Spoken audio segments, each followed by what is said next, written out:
വിശ്വസ്തനായ സേവകൻ. നീതിമാനായ രാജാവ് ഭരിച്ചിരുന്ന ഒരു രാജ്യമുണ്ടായിരുന്നു. ആ രാജ്യത്തിന്റെ സമൃദ്ധി നാൾക്കുനാൾ വളർന്നുകൊണ്ടിരുന്നു. ഒരു ദിവസം അദ്ദേഹത്തെ ഒരു യുവാവ് മുഖം കാണിക്കാൻ ചെന്നു.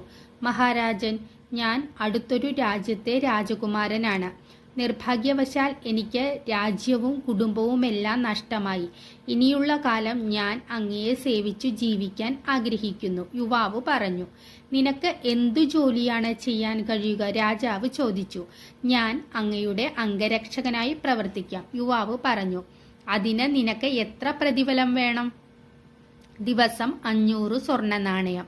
അതുകേട്ട് രാജാവ് അമ്പരന്നു. പറ്റില്ല, ഇത്രയും ശമ്പളം തരാൻ പറ്റില്ല. രാജാവ് അയാളെ മടക്കി അയച്ചു. ഇതെല്ലാം കണ്ടുകൊണ്ടു നിന്ന മന്ത്രി രാജാവിനോട് അഭിപ്രായപ്പെട്ടു. ഈ യുവാവിനെ കുറച്ചുനാൾ നമ്മോടൊപ്പം നിർത്തി നിരീക്ഷിക്കുന്നത് നന്നായിരിക്കും. അങ്ങനെയെങ്കിൽ അയാളെ വിളിക്കൂ, രാജാവ് കൽപ്പിച്ചു.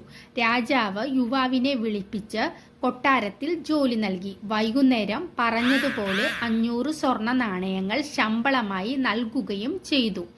അതിനുശേഷം രാജാവ് ചാരന്മാരെ വിളിച്ച് നിർദ്ദേശം നൽകി.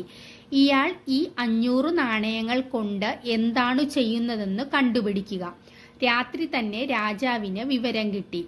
അങ്ങുന്നേ ആ യുവാവ് ഒരു ചെറിയ വീട് വാടകയ്ക്കെടുത്ത് തന്റെ കൊച്ചു കുടുംബത്തോടൊപ്പം നഗരത്തിൽ താമസം തുടങ്ങി. പകുതി പണവും ആത്മീയ പ്രവർത്തനങ്ങൾക്ക് ആണ് ഉപയോഗപ്പെടുത്തിയത്.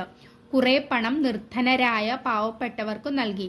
കുടുംബം നോക്കാൻ അയാളുടെ കയ്യിൽ കുറച്ചു നാണയങ്ങളെ ശേഷിച്ചിട്ടുള്ളൂ. ചാരൻ അറിയിച്ചു. രാജാവിന് യുവാവിനോട് മതിപ്പു തോന്നി. അദ്ദേഹം പിറ്റേന്നു തന്നെ അയാളെ തന്റെ പ്രധാന അംഗരക്ഷകനായി നിയമിച്ചു. ദിവസങ്ങൾ കഴിഞ്ഞു. ഒരു ദിവസം രാത്രി യുവാവ് രാജകവാടത്തിനു കാവൽ നിൽക്കുകയായിരുന്നു. അപ്പോൾ രാജാവ് ഒരു തേങ്ങിക്കരച്ചിൽ കേട്ടു.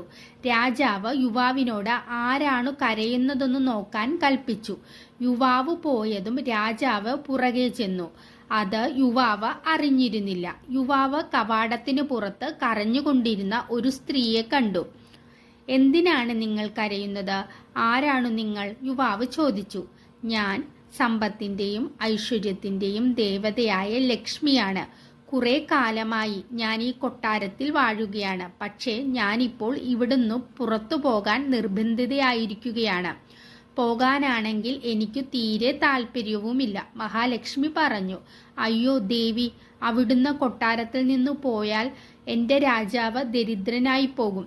അങ്ങനെ സംഭവിക്കാതിരിക്കാൻ എന്തെങ്കിലും ഒരു പരിഹാരം പറഞ്ഞു തരൂ, യുവാവ് അപേക്ഷിച്ചു.